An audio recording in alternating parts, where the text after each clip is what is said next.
It was just another busy Saturday at Riverside Mall.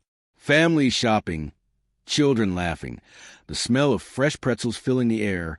Nobody noticed the elderly woman in the purple cardigan, slowly making her way through the crowd with her wooden cane. She looked completely ordinary, just another grandmother enjoying a peaceful morning of shopping. But to Duke, a trained police K-9 officer, something was terribly wrong. In the middle of hundreds of people, his amber eyes locked onto her. His body froze mid-step, and his nose detected what no human could see, a silent killer moving through her veins, counting down her final moments. What happened in the next 60 seconds would mean the difference between life and death. Stay until the end, because what Duke sensed that day will leave you absolutely speechless. Before we begin, make sure to hit that like button, share this incredible story, and subscribe to our channel. Drop a comment below telling us where you're watching from. We love connecting with viewers from around the world. Now, let's dive into this remarkable true story of instinct, courage, and the unbreakable bond between a K-9 officer and the people he's sworn to protect. At first, it looked like just another ordinary Saturday afternoon at Riverside Mall. Families strolled past storefronts adorned with holiday decorations. Teenagers clustered around the food court, clutching smoothies and pizza slices, and children's laughter echoed from the indoor playground near the north entrance. The smell of fresh pretzels mixed with perfume samples from the department store, creating that familiar shopping mall atmosphere that felt both chaotic and comforting. In the middle of this bustling scene, Officer Sarah Mitchell walked alongside her K-9 partner, a 5-year-old Belgian Malinois named Duke. To everyone else, it was Black Friday weekend, the biggest shopping event of the year. But to Sarah and Duke, it was work, serious work that required constant vigilance. Duke's sleek tan and black coat gleamed under the bright mall lighting as he walked with purpose, his muscular frame moving with the grace of an athlete. His dark eyes swept the crowd continuously, missing nothing. Sarah had worked with Duke for 3 years now, ever since he graduated from the Police K-9 Academy with top honors. Their bond had been forged through countless hours of training, late-night patrols, and tense situations that tested both their skills and their trust in each other. Duke wasn't just her partner. He was family. And like any good family member, he knew Sarah's moods, her concerns, and her unspoken worries better than most humans ever could. The Riverside Mall security contract was relatively new for their unit. After a series of shoplifting incidents and one frightening armed robbery last spring, mall management had requested a permanent K-9 presence during peak shopping hours. Sarah and Duke had been assigned to weekend shifts, patrolling the sprawling 3-level complex that housed over 200 stores, restaurants, and entertainment venues. It was a different kind of policing than street work, more about prevention and visible presence in active pursuit. But Sarah knew better than to let her guard down. Crowds meant opportunities for criminals, pickpockets, human traffickers, and those looking to exploit vulnerable people in moments of distraction. "Good boy," Sarah murmured as they passed a Disney store, where a cluster of children pressed their faces against a window, mesmerized by animated displays. Duke's tail swayed slightly at her voice, but his attention remained focused ahead. He had been trained to detect multiple threats, explosives, narcotics, weapons, and even the subtle behavioral cues that indicated someone in distress or acting suspiciously. His nose could identify scents that humans couldn't even imagine, and his instincts were sharper than any technology the department owned. They paused near the central fountain, an elaborate 3-tier structure where people tossed pennies and made wishes. Sarah took the opportunity to scan the area, her trained eyes moving across faces, body language, and unusual patterns. A businessman argued loudly on his phone near the jewelry store. A young mother struggled with a screaming toddler while balancing shopping bags. 2 teenage girls giggled and took selfies by the fountain. Everything seemed normal, predictably chaotic in that weekend shopping kind of way. Duke sat at attention beside her, his posture perfect, his breathing steady. People smiled as they walked past. Some stopped and asked if they could pet him. Sarah politely declined, explaining that Duke was working and needed to stay focused. A little boy in a Spider-Man t-shirt waved enthusiastically, and Duke's ears twitched in acknowledgement, though he didn't break a professional demeanor. This was a part of the job Sarah loved most, being visible, being present, making people feel safe. In a world that often felt uncertain and dangerous, seeing a police officer with a well-trained dog brought comfort to families and shoppers. The radio on Sarah's shoulder crackled softly. Unit 12, status check. The dispatcher's voice came through. Sarah pressed a button. Unit 12, all clear. Currently at Central Fountain, second level. Continuing patrol route. Copy that, 12. Be advised, we've had reports of aggressive solicitation near the east parking entrance. Mall security is handling, but keep an eye out. Roger that, Sarah replied, making a mental note to swing by that area during their next loop. Duke stood as Sarah adjusted her duty belt and prepared to move. They had a specific route that covered all 3 levels, the anchor stores at each end, the parking garage access points, and the secluded corridors where delivery drivers and mall employees moved merchandise. It took roughly 90 minutes to complete a full circuit, and they typically did it twice during their 6-hour shift. The key was visibility and unpredictability, letting potential troublemakers know that law enforcement was present while varying their patterns enough that no one could time their movements. As they walked toward the escalator, Sarah noticed the seasonal decorations had been updated since last weekend. Giant silver snowflakes hung from the ceiling, and garland wrapped around every railing. Christmas music played softly through the sound system, competing with the ambient noise of hundreds of conversations, crying babies, and the constant ding of cash registers. In 3 weeks, this place would be absolutely packed, shoulder to shoulder with last-minute shoppers desperate to find the perfect gift. Sarah didn't look forward to those crowds, but she knew Duke would handle it with his usual calm professionalism. They rode the escalator down to the first level, Duke standing perfectly still on the moving steps, his balance impeccable. A group of elderly women on the ascending escalator smiled and commented on what a handsome dog he was. Sarah nodded politely, keeping one hand loosely on Duke's lead. The first level was always busier than the upper floors, housing the food court, the large apartment stores, and the main entrances where most shoppers entered from the massive parking lots. The food court was packed, every table occupied with families and groups of friends taking a break from shopping. The smells were overwhelming: Chinese food, pizza, burgers, cinnamon rolls, a sensory overload that would distract most dogs. But Duke had been trained to work through distractions, his focus remaining sharp even in chaos. They walked the perimeter slowly, Sarah's eyes scanning for anything out of place, while Duke's nose worked quietly, processing thousands of scents simultaneously. Near the pretzel stand, a teenager bumped into Sarah, mumbling an apology without looking up from his phone. She watched him go, noting nothing suspicious in his behavior, just typical adolescent obliviousness. Duke's gaze followed the teen for a moment, then returned to scanning the crowd. Everything seemed routine, normal, exactly the kind of shift Sarah had come to expect at Riverside Mall. But as they approached the corridor leading to the West Wing, Duke's entire demeanor changed. His ears shot forward, his body tensed, and his pace slowed almost imperceptibly. Sarah felt the shift immediately through the leash, that subtle communication that told her Duke had detected something. Her heart rate quickened, adrenaline beginning to flow. In 3 years of working together, she had learned to trust Duke's instincts completely. When he alerted, there was always a reason. "What is it, boy?" she whispered, her hand instinctively moving closer to her service weapon. Duke's nose lifted slightly, testing the air. His tail had gone rigid, his muscles coiled like a spring.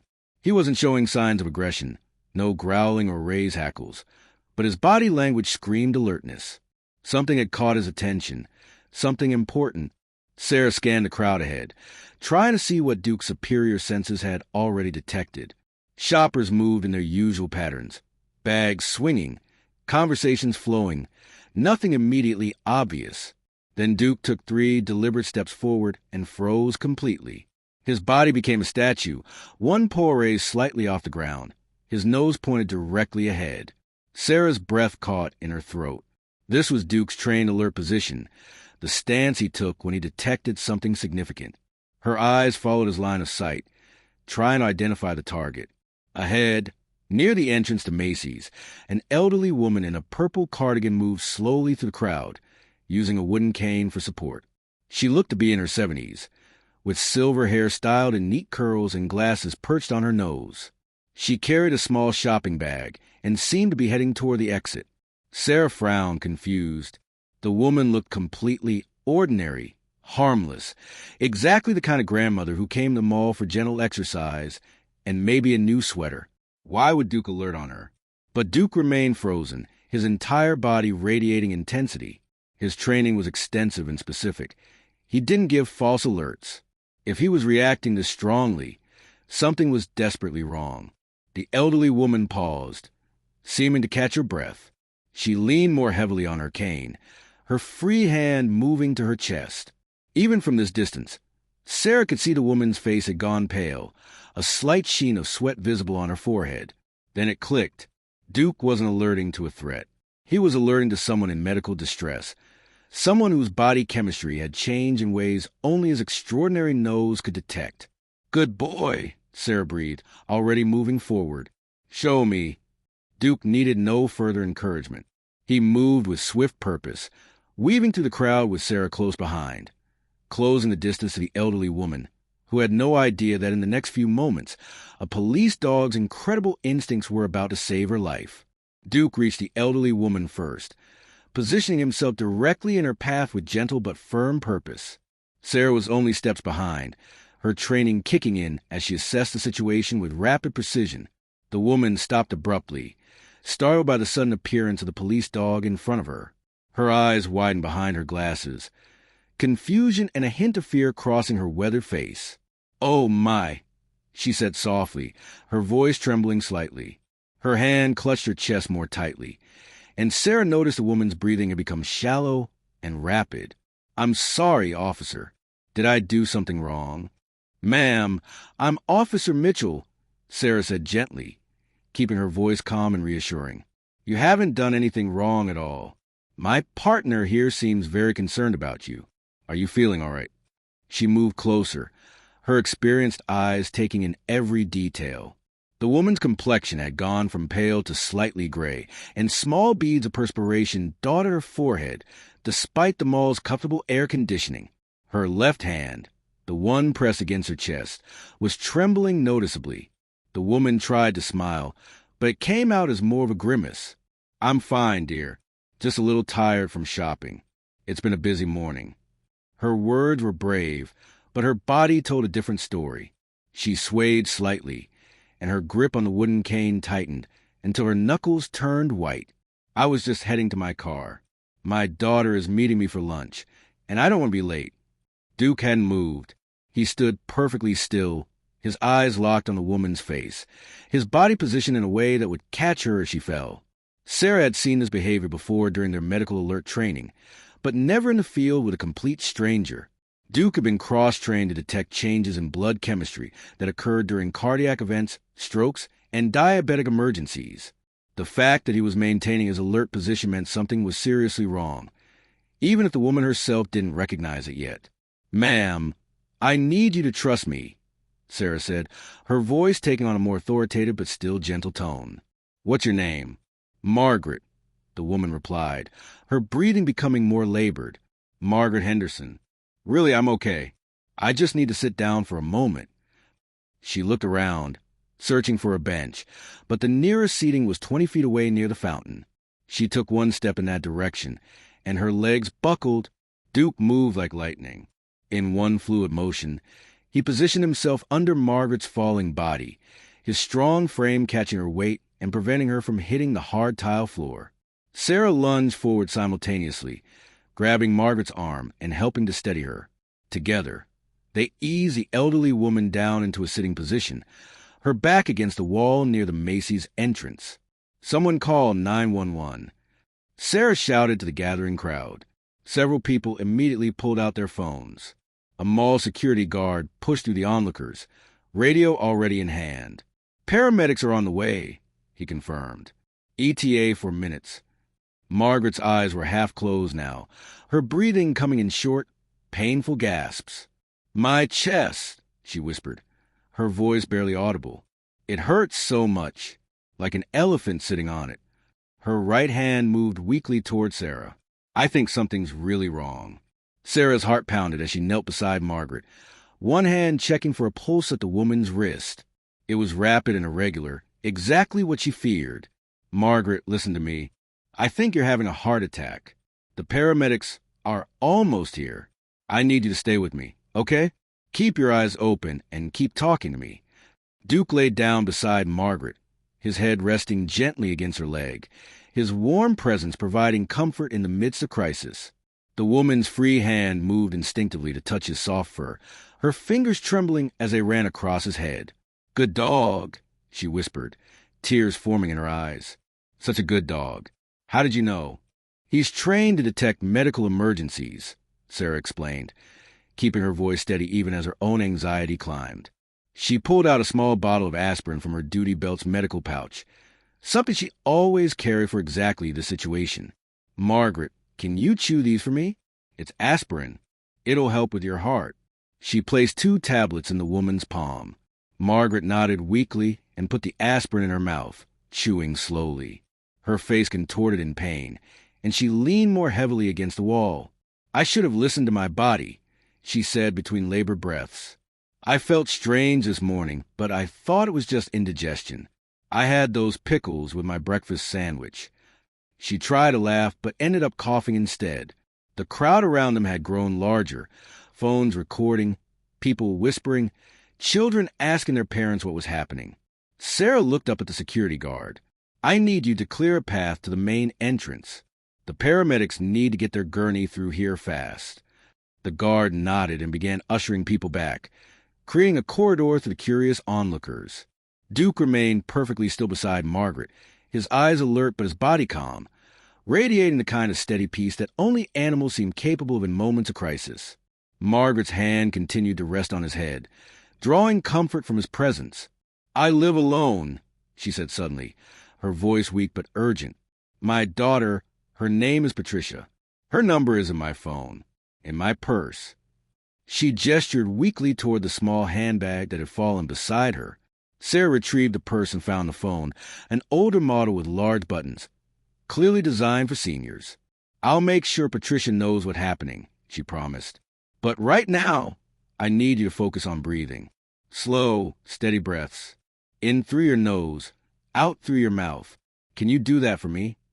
Margaret tried to follow the instructions, but each breath seemed to cost her tremendous effort. Her lips had taken on a slightly blue tinge, and Sarah's concern deepened.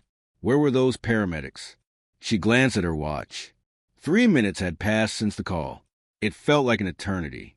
"Officer Mitchell," Margaret whispered, her eyes finding Sarah's. "I'm scared."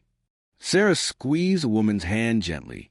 "I know you are, Margaret, but you're doing great, and you got the best partner watching over you right now. Duke doesn't let anything happen to people he's protecting." As if understanding every word, Duke shifted slightly, pressing closer to Margaret's side. His warmth and steady presence seemed to ease some of the fear in her eyes. The crowd around them had grown quiet, watching the scene unfold with a mixture of concern and admiration. Several people had tears in their eyes, moved by the gentle way the police dog was caring for the elderly woman. "I was shopping for my granddaughter," Margaret said suddenly, her words coming slower now, each one an effort. "Her birthday is next week. She's turning 7. Loves unicorns." She smiled weakly, her eyes distant. "I found her the perfect stuffed animal. Purple with silver horn." Her hand moved toward the shopping bag that had fallen nearby. "That's beautiful," Sarah said, fighting to keep her voice steady. "I'm sure she's going to love it. And you're going to be there to give it to her yourself, Margaret. You hear me? You're going to make it to that birthday party." In the distance, sirens wailed, growing louder with each passing second. Sarah felt a wave of relief wash over her. "That's them," she said. "The paramedics are here.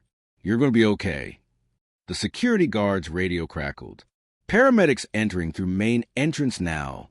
Heading to your location."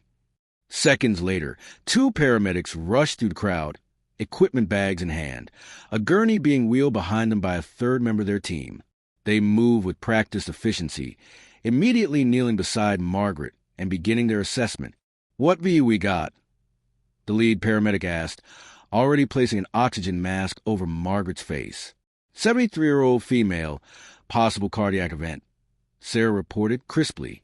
Chest pain, shortness of breath, irregular pulse. Gave her 2 aspirin approximately 3 minutes ago. She's conscious but declining rapidly. The paramedics worked quickly, attaching monitoring equipment, starting in 4-line, asking Margaret questions even as they prepared to move her. Duke watched everything with intense focus, not moving from his position until one of the paramedics gently asked Sarah to move him back so they could lift Margaret onto the gurney. "Come on, Duke," Sarah said softly, tugging gently on his leash. The dog stood reluctantly, his eyes never leaving Margaret's face. As they lifted her onto the gurney, Margaret's hand reached out weakly toward Duke. "Thank you," she whispered through the oxygen mask. "Thank you, beautiful boy." Duke's tail wagged once, a gentle acknowledgement, and then he sat at attention beside Sarah as they watched the paramedics rush Margaret toward the exit, the crowd parting before them like waves. The sirens grew louder, then faded as the ambulance pulled away, carrying Margaret Henderson toward the hospital and hopefully toward survival. Sarah knelt beside Duke, her hand shaking slightly as the adrenaline began to fade.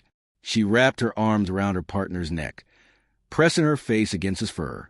"You saved her life, Duke," she whispered. "You incredible, amazing boy. You saved her life." Duke leaned into the embrace, his tail wagging more freely now, accepting the praise he so richly deserved.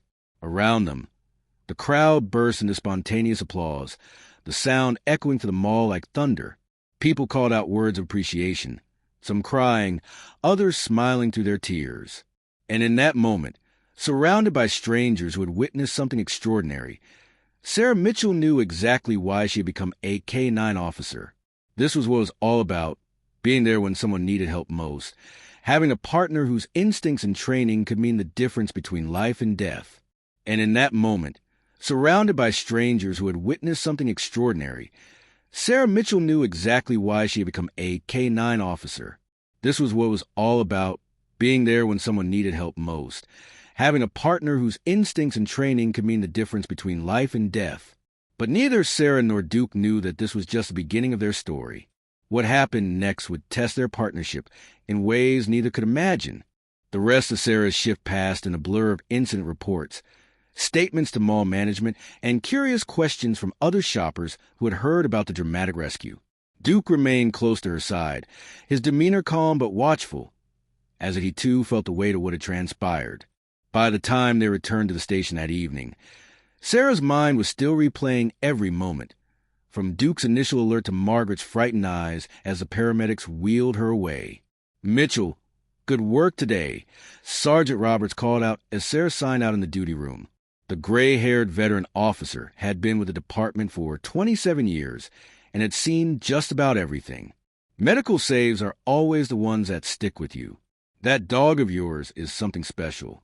Sarah smiled, her hand resting on Duke's head. "He really is, Sarge. I've never seen him react that quickly to someone he'd never encountered before. It was like he could see something the rest of us couldn't." "That's because he could," Roberts replied, leaning against the doorframe. "Dogs smell in ways we can't even comprehend. Changes in blood chemistry, hormone levels, even emotional states. They're picking up information we're completely blind to." He paused, studying Duke with an appraising eye. "You two make a hell of a team. The department's lucky to have you both."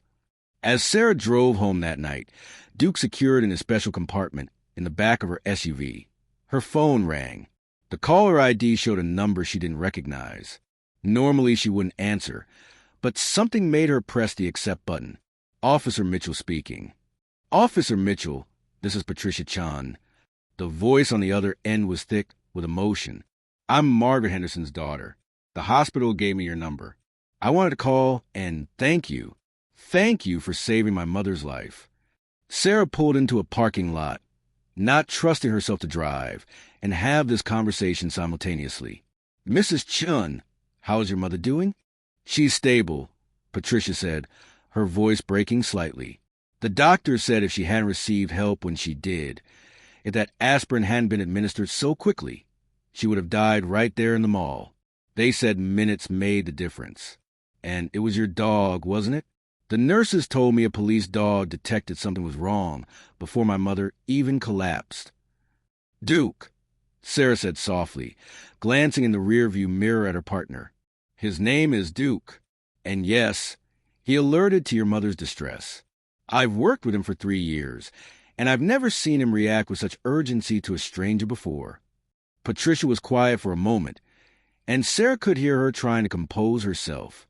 My mother lives alone, Officer Mitchell. My father passed away 8 years ago, and she's been so independent, so stubborn about not wanting to burden anyone. She has a heart condition, but she doesn't always take it seriously. She'll skip her medications, eat things she shouldn't, push herself too hard. Patricia's voice cracked completely. I've been so worried about her, worried that one day I'd get a call say it was too late. And today, if not for Duke, that would have been the call I received. Sarah felt tears prickling her own eyes. Mrs. Chun, I'm just glad we were there. That's what Duke and I do. We patrol to keep people safe. Today we got to actually make a difference.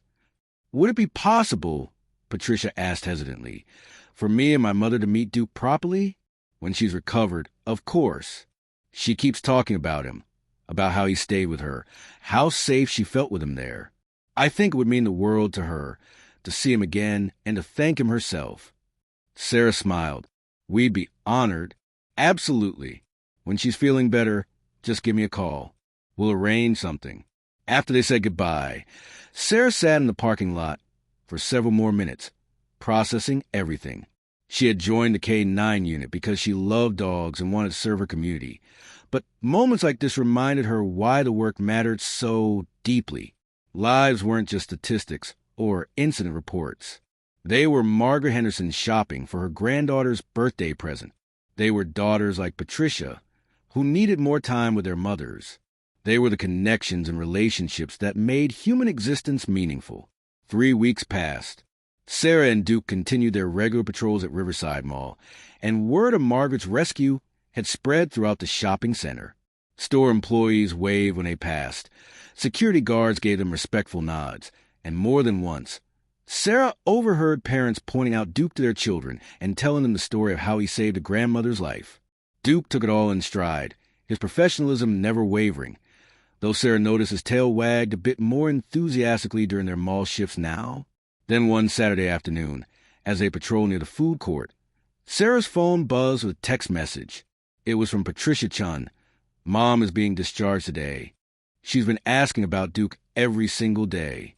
Would you and your amazing partner be available for a visit this week? She'd love to properly thank you both.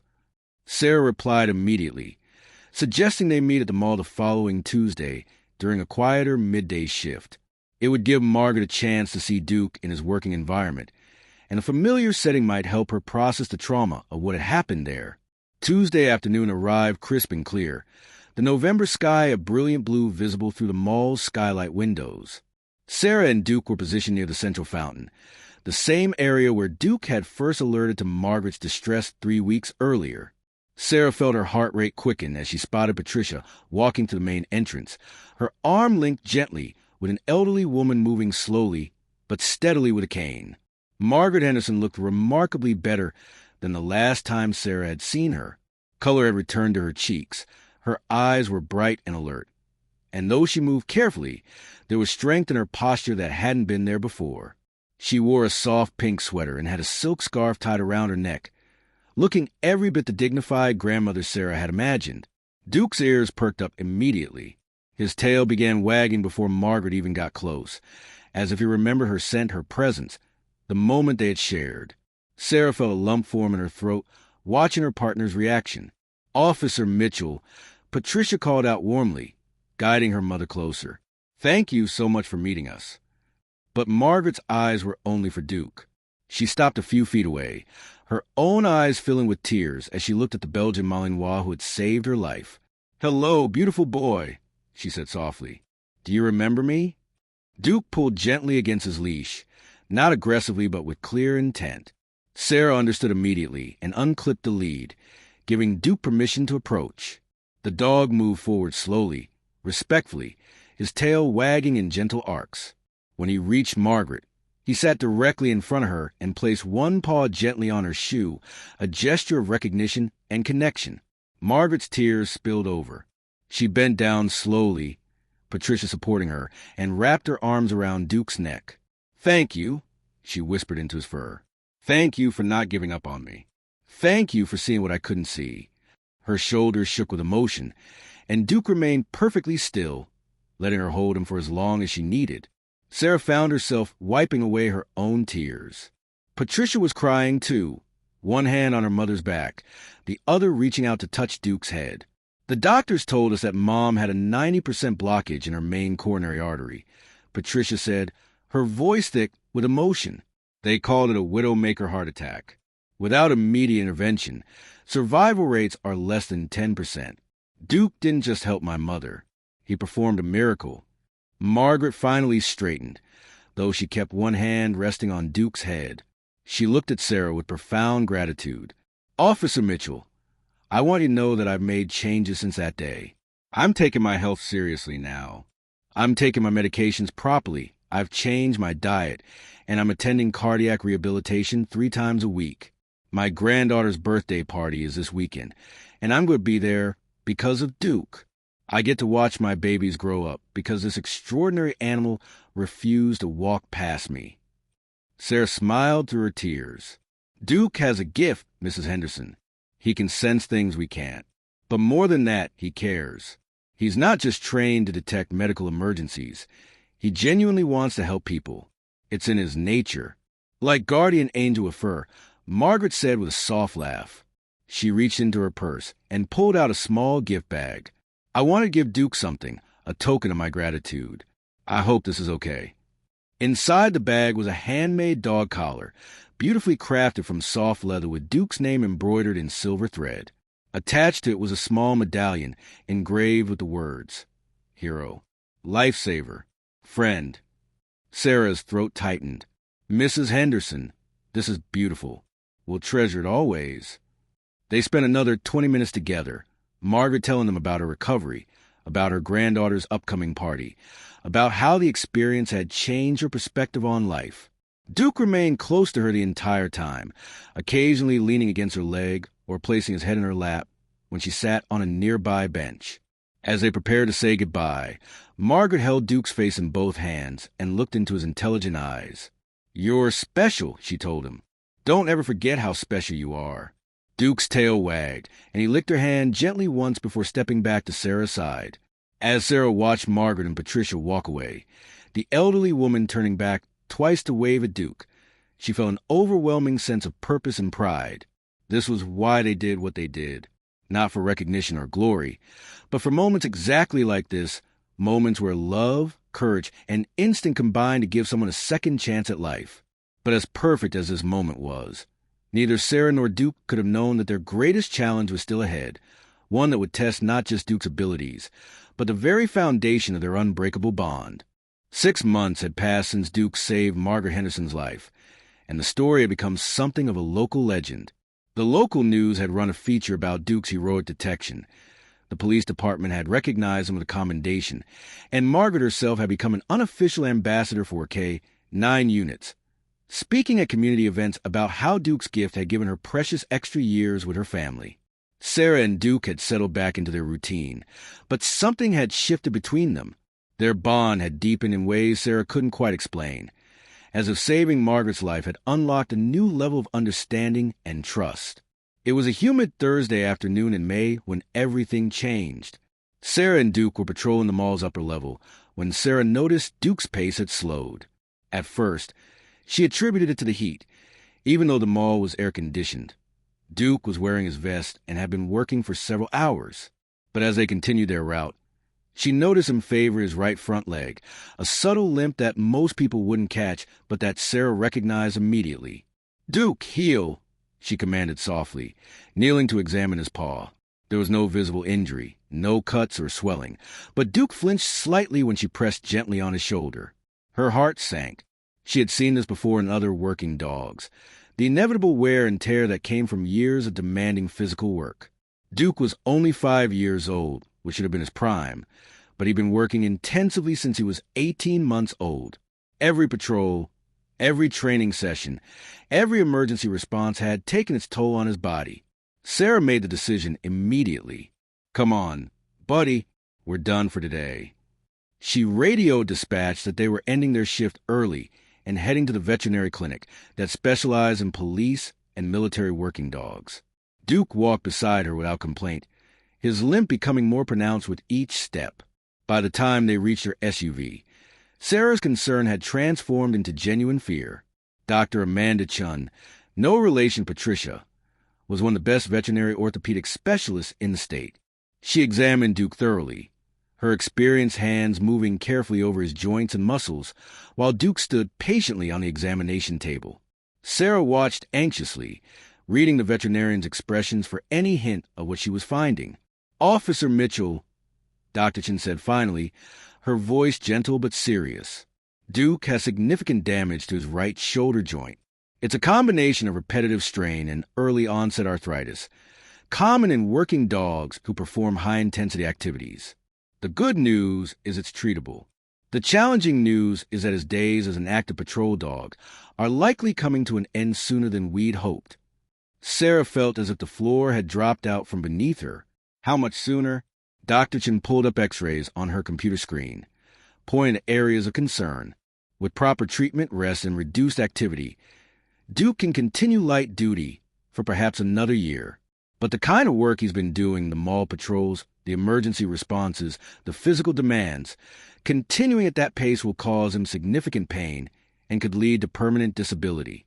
I'm recommending we start him on anti-inflammatory medication and begin transitioning him toward retirement.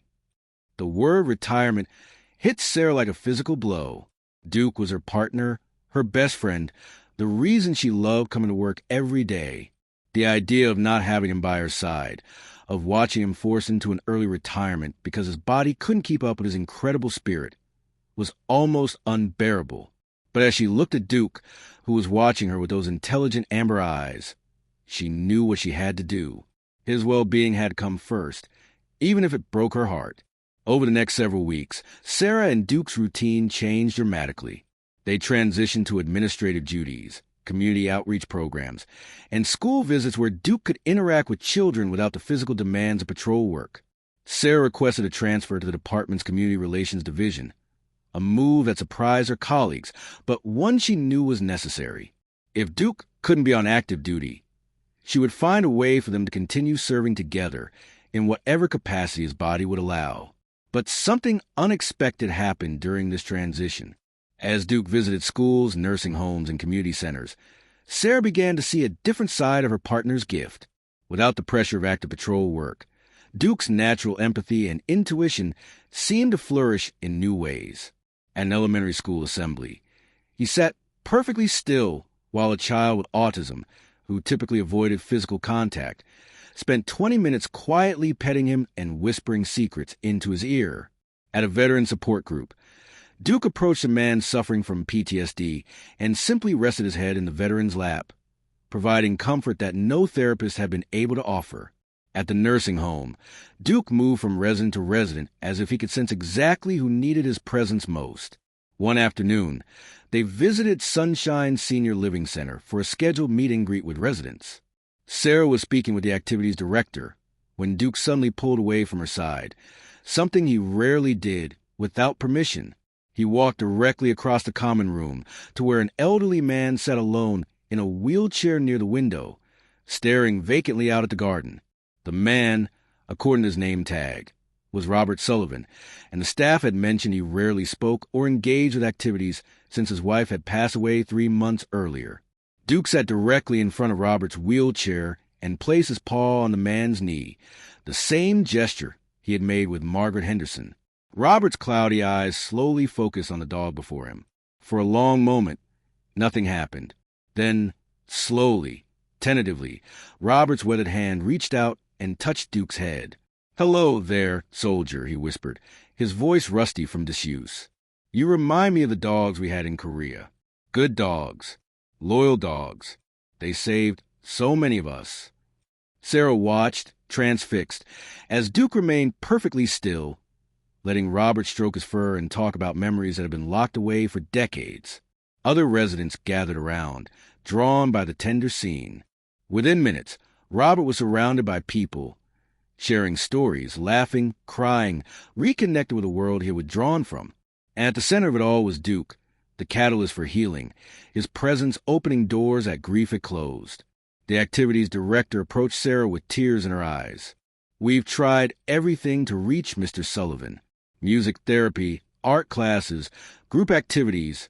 Nothing worked. But your dog, in 5 minutes he accomplished what we couldn't in 3 months." Driving home that evening, Sarah reflected on the journey she and Duke had taken together. She had been devastated by the idea of Duke's retirement from active patrol, seeing it as an ending rather than a transformation.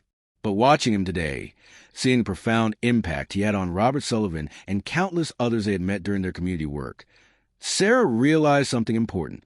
Duke's gift wasn't limited to detecting medical emergencies or tracking suspects. His true gift was his ability to connect with human beings at their most vulnerable, to offer comfort and hope and unconditional acceptance when people needed it most. That night, as Duke slept peacefully on his bed beside her couch, wearing the special collar Margaret Henderson had given him, Sarah made a decision. She would pursue certification for Duke as a therapy dog, allowing them to continue serving their community in a new capacity. His career as a patrol dog might be ending, but his career as a healer, as a bridge between human suffering and human hope, was just beginning. 3 weeks later, Sarah received a call from Margaret Henderson. "Officer Mitchell, I have wonderful news. My granddaughter Emma, the one whose birthday I was shopping for when Duke saved my life, she's been accepted into a program for children interested in veterinary medicine. She told me that watching Duke work, hearing the stories about how he helps people, inspired her to want to work with animals someday. Duke didn't just save my life. He's shaping the next generation."